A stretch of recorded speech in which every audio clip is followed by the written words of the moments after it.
The story of Apple starts in 1976. Back then, there were no home computers, so Steve Wozniak, known as Woz to his friends, a brilliant engineer, developed his own. This computer was the first to use a keyboard and could be connected to a TV, which started a revolution. Wozniak's friend, Steve Jobs, was also interested in computers and urged Woz to sell his computer. So, Jobs and Woz went into business on April 1st, 1976 as Apple Computers. Wozniak decided to completely redo his design. The new Apple II added color graphics and was a huge improvement. Jobs invited venture capitalists to invest in the new fledgling company, and after much frustration eventually secured funding to mass-produce the Apple II. The injection of cash enabled Apple to become the biggest home computer company of the early 80s. The Apple II was a huge success in the home and also with businesses. However, in 1980, IBM launched their home computer, the IBM PC. Pressure was on for Apple to innovate. The Apple III was a huge failure because it was badly engineered and designed by a committee. In the search for fresh innovation, Jobs took a team of Apple staff to the Palo Alto Research Center run by Xerox. Here they glimpsed the future, a completely new approach to computing. Up until then, all computers used type commands to enter information to perform tasks, but Xerox had invented something revolutionary. Instead of typing, users could use a mouse to move a pointer on the screen and select functions using on-screen buttons. This is called a Graphical User Interface, or GUI. Apple's first attempt at a machine with a GUI was Lisa in 1983, a high-end business computer, but it was expensive and didn't sell. The Apple Computer Company was now huge, and it was felt that experienced leadership was needed. Steve Jobs persuaded John Sculley to leave Pepsi-Cola and become CEO of Apple with the phrase, "Do you want to sell sugar water to kids or change the world?" At the same time as the Lisa was in development, Jeff Raskin was appointed to lead another project at Apple, which he named Macintosh. Steve Jobs had been pushed out of the Lisa team due to conflicts and ended up taking over the Macintosh, determined to make it into a better, cheaper version of the Lisa. The Mac was largely engineered by Burrell Smith. The software was written by Andy Hertzfeld, the fonts and icons were designed by Susan Kerr, and the graphics were programmed by Bill Atkinson. All the development was overseen personally by Steve Jobs. In 1984, the Mac was launched. Although not as big a hit as Apple has predicted, it soon became popular with anyone who needed an easy-to-use computer which had unrivaled graphics. In 1985, following a power struggle with Sculley, Jobs lost power at Apple and decided to quit the company. With his fortune made at Apple, he bought Pixar from George Lucas.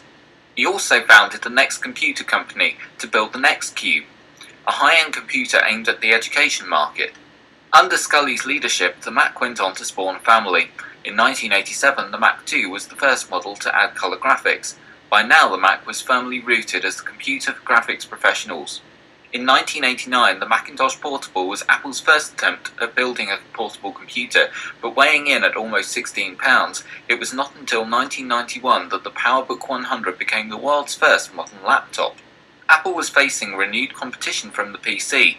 Now dozens of companies were building IBM-compatible machines running software from Microsoft. Apple sued Microsoft over their Windows software, which brought a GUI to the PC rather than typing instructions, but Apple lost the litigation. Yet again, Apple needed to innovate, but they weren't getting anywhere. Although they updated their computers with powerful models like the Quadra 950 and updated their system software with version 7, they could not compete with some of the features of modern computers like true multitasking. In 1994, under leadership from the new CEO Michael Spindler, Apple switched from using the Motorola 68000 family of microprocessors in their products to the PowerPC chip developed with IBM and Motorola. The first machine to use it was the PowerMac 6100. Another development by Spindler was to allow other companies to make Mac clones under license. It had been a great move for the PC. Several manufacturers signed up, but they undercut Apple's own hardware in price. System 7 was updated and renamed macOS 7.5 to run on the clones. However, by now it was up against Windows 95, the latest operating system from Microsoft, which saw a huge boom in people buying home computers. By 1996, Apple was in trouble. Its core market and loyal fans were not enough to maintain its market share.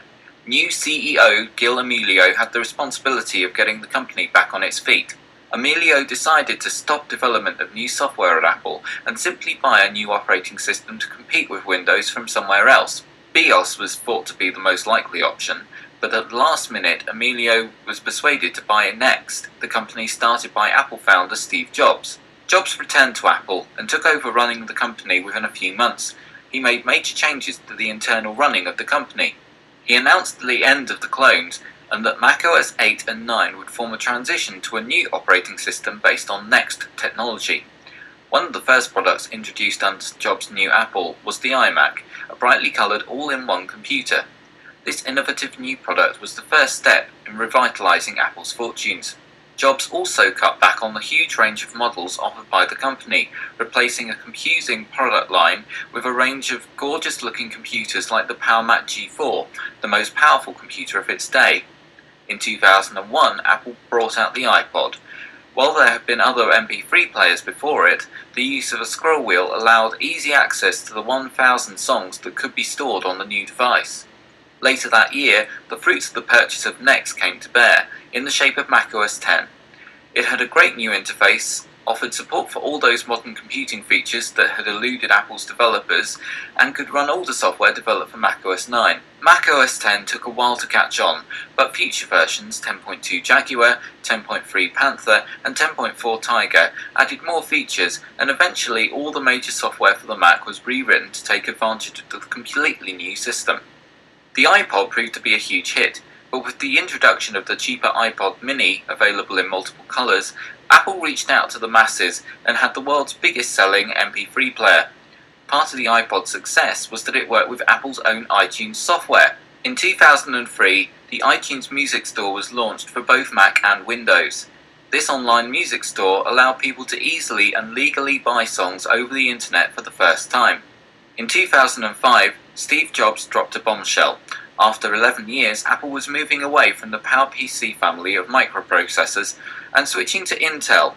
This was seen as an uncertain move by Mac users at the time. In 2006, when the first Intel iMacs launched, it was clear that Apple had made a good choice, as IBM had failed to keep pace with its PowerPC G5 chip, and the new Core 2 Duo chips from Intel were going to be vastly superior for performance. This also gave rise to an interesting new feature for Mac hardware, the ability to run Windows.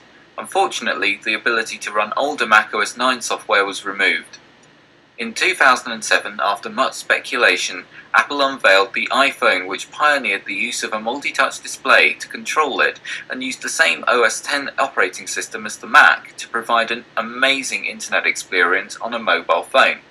Apple have been busy since 2007, releasing macOS 10.5 Leopard and then 10.6 Snow Leopard, continuing to perfect their operating system.